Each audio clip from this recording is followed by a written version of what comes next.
Hey there, welcome to Love Them Knives channel. LTK here with you today, talking about the Reate K-3. And I've seen this knife. It's been out for a little while, for months and months. But I wanted one of all the K1, K2, K3, K4, some of the others.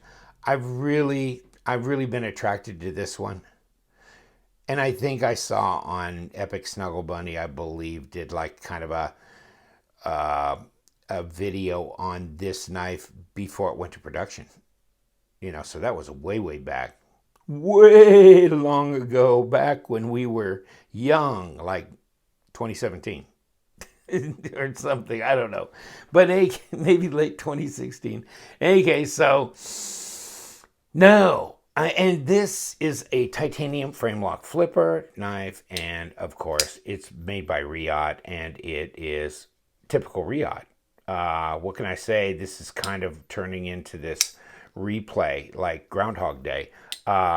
Reate, typical Reate means built like a damn tank, perfect, straightened, perfectly centered, just really solid, incredible feel to it because it's just right. It is right. They are not cheap. These are not inexpensive. What's this, about $400? So, yeah, and this is not the deluxe edition. And he's like, what? 400 what? No, and they have them with Damasteel blades and Mokutai inserts. Go, just keep cranking the hunters. Boom, another one, another one, another one. So, yeah. Yes, you can. You can just kick it on up. I really like this CTS 204P blade on this. So it's not an RWL 34. Hey, that's a good thing, right? That's a good thing. I think I'd rather have the 204P. In any case, you've got this design that's really nicely done. You got these little slots here, up here, backspacer, lanyard hole, cut away under here. Everything's done nicely. All the edges are smooth. They're not jagged. Fit and finish is wonderful. Pocket clip is milled with a ceramic ball right there. Check the stiffness. It's not that bad for a milled clip. Okay, that's not bad. They keep going back and forth with these different little cutouts, so you're getting this angular insertion into this design, but it's angular anyhow. And you do have an option of a more tanto looking blade and a compound grind blade if you'll look online at the different types of blade designs. The reason I got this particular blade design, is because I really felt like it's the easiest to maintain.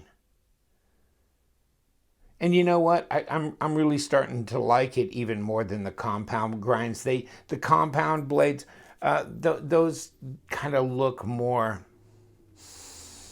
maybe bad boy or something, but no, I'm going no. I'm liking this. Really, I like this look better.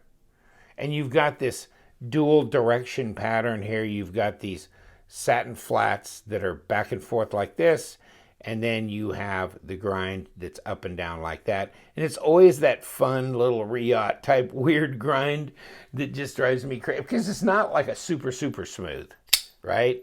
See, on this Torrent, they're so similar in the grind patterns, They're kind of a rough, not as rough as the previous Torrent was, with this. A little smoother, but not, just that kind of little grainy, little more crude type grind thing, not the super smooth. But in any case, let me pull this out, because see what this blade looks like on this Thor 5 from Reich.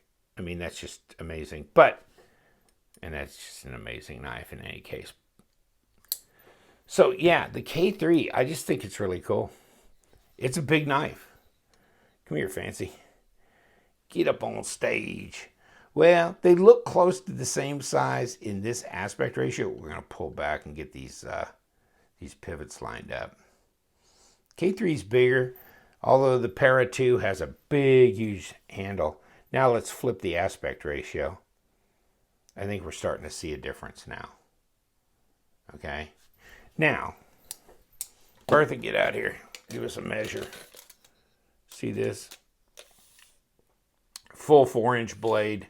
So basically 100 millimeter blade. And then out here to 8 5/8, maybe just a 32nd over that, but 8 5/8. So you're at 22 centimeters. Good size knife. Good size knife. I'll bet we probably got 4 millimeter blade stock, and yes, we do, because we got it basically a .16, and yes, it's 4 millimeters. How fat are you? 0.54, not terribly fat, almost 14 millimeters. So definitely fatter than this. This is 0.46 on the Para 2. This is 0.54. Fatter in the hand. Thicker blade stock, as you can see here. Because this is 4 millimeter, this is like 3.5. So in any case, big boy. Big boy. Clonk. But the drop is so good, right? Clonk. Now listen to this drop.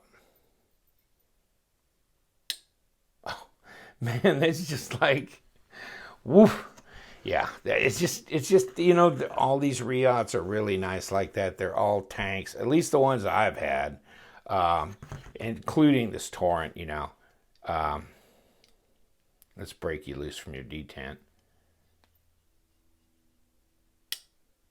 Still really good. Okay, so here we go.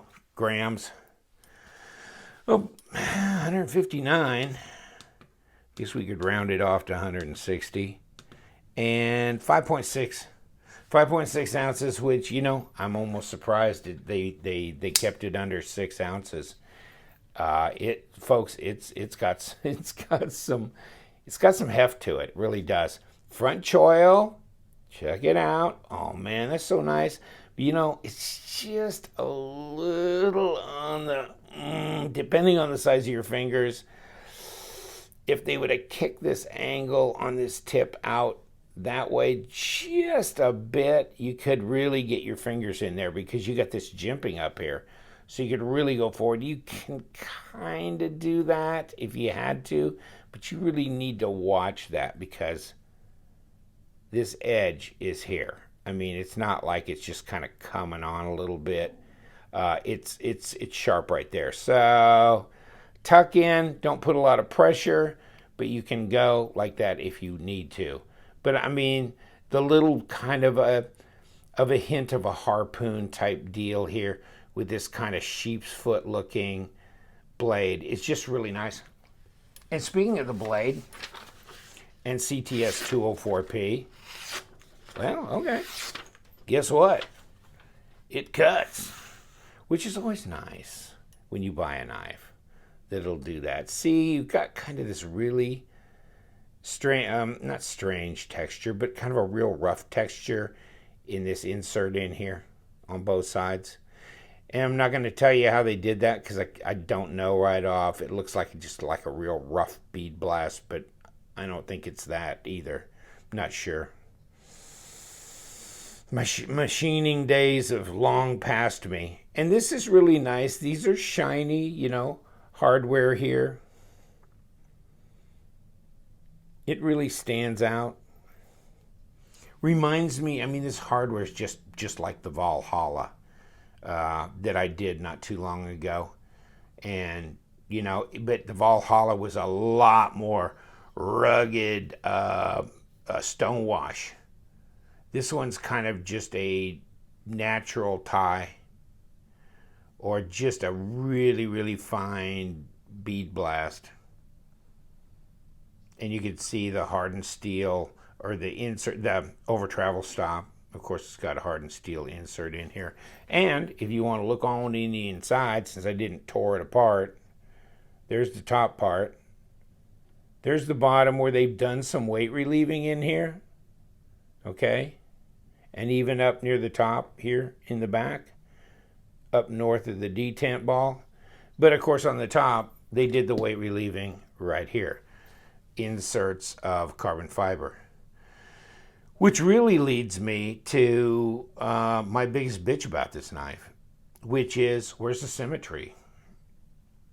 I mean, I really like a knife that, I mean, you know, and this was the first thing that my friend Tony, and not the one in California, the other one that said, you know, he buys a lot of custom knives and stuff, and he said, why didn't they do this? I mean, they cut away the areas to put insert, and they didn't do it.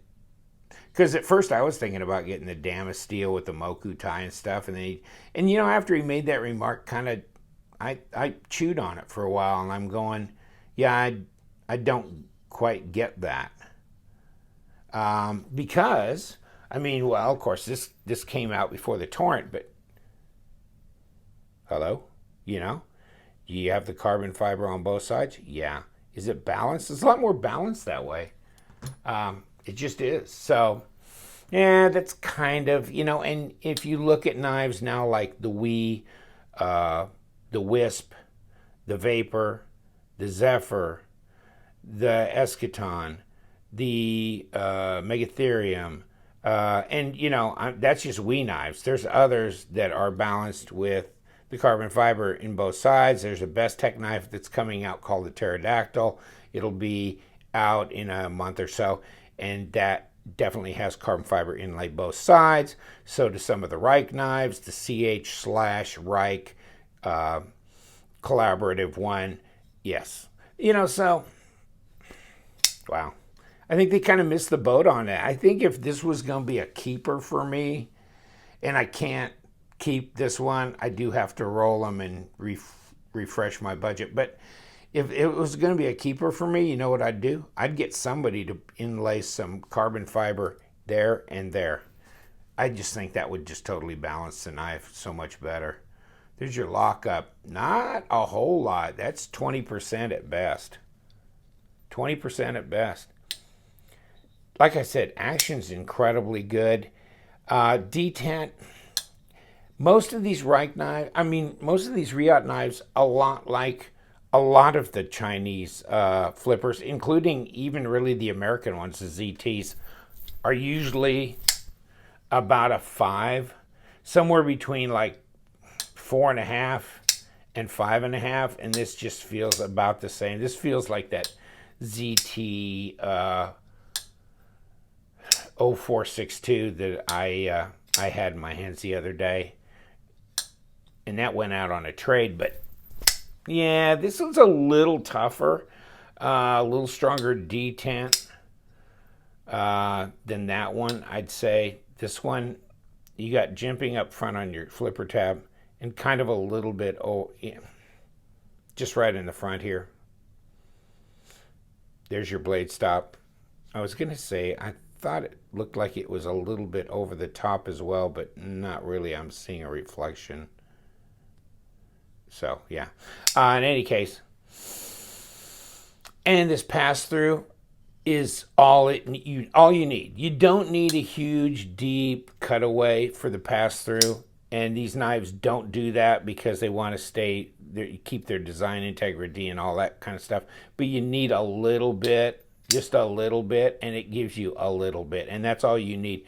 And the lock bar is not so stiff that it's very difficult to disengage, and it's rounded enough. It's not hard on your thumb. It's not a real thin edge that it comes up to when it comes up to the top. This is still a fairly thick edge here, so it's really easy to get your thumb on it, to disengage it. So this one, and you can feel that. Another thing that's kind of fun about flippers, I guess you want to talk about flipper toys, this, it overcomes the detent ball very early in, it's right there. There's your detent ball right there. That's where it engages, okay? So by the time you've put this down on your thumb, this flipper tab on your thumb, you're past the detent ball. So you can just do a drop. Okay? Like that. You can just do a drop. There's a lot of knives that they don't hit their detent until about here. Well, then the problem is you're already past this flipper tab. You're having to slam it past or push it past that detent ball, and then you got nothing but blade coming down on your thumb here. So you got to really watch it on some knives. This one is not that way. It's already past the detent ball like that. And your thumb is good because it's right there with the tab. So it makes it a joy to mess with. And you know, you see what I'm saying? It's good. It's good. And I haven't messed with this. I haven't taken it apart, haven't adjusted the pivot or anything. But you know, as a flipper toy, as a good looking design, as a solid ass knife, I mean a real good piece of work. This thing is a good piece of work. You know, I just don't dig the fact that they didn't do the inlays on the backside. Other than that, I'm all up with it. I'm all up with it. And so you get a microfiber pouch, bag, you know, one of these stickers with the Velcro, patch. And of course they come sealed in this, so you have to cut it away to get them out. And you know, they stick it in the bag here. And then you get some extras, and it looks like there's your lock bar screw, and then there's a couple of body screws, and then some washers. So bearings, no, you don't get any extras of those, but you do get a microfiber cloth. All comes in the mypillow.com Reate pouch. I mean, I swear to God, these things this year is really strange because the previous ones were that kind of real rough weave, zip, ripstop nylon. And these are like, what the heck? It's like a teddy bear, you know, got reconfigured or something. I don't know. It's just strange. And you know what? It's just going to pick up the lint and the dirt, this kind of thing here. Thank God they do give you a box, an outer box. And it's very, very plain. You know, there you go. K-3. 7 of 17. So this has been sitting around for almost a year. Wow. Brand spanking new. Yeah, it took me a while to get around to these, but I'll tell you what, folks. Interesting. Like them. It's fun. I'll let you go. I've yacked your head off. And Flanny, where are you? Don't abandon me in my time of trying to step back politely and get out of the picture here. But yeah, I think it's a real solid knife. The action's great. It's Reate. They're expensive. Okay, I get it. But you know what? It's just got a different feel than a Wii or a Kaiser or whatever. And I'm not putting those other brands down. They are a different, you know, feel on their own. Everybody's kind of got their own deal. But then you go, well, these are more expensive. Well, and they're a tank. So if you want something that's light and small, this is not your deal. It's not. But if you want something that's more tank, heavy, like just like, you know, you feel like an M1 Abrams rolled onto the lot, that's kind of what these are to me. But you know me, I like that kind of brutal raw power. And these things, they're going to get with it, my friend. They are. Good materials, strong build. I like them. All right, Flanny, we're going to let them go. Come on. We'll go do something, but we're going to come back. We're going to come back and bother everybody once again. Yes, we will. All right, thank you so much. See you later, guys, because you know what we do around here. We love them knives, so stay sharp.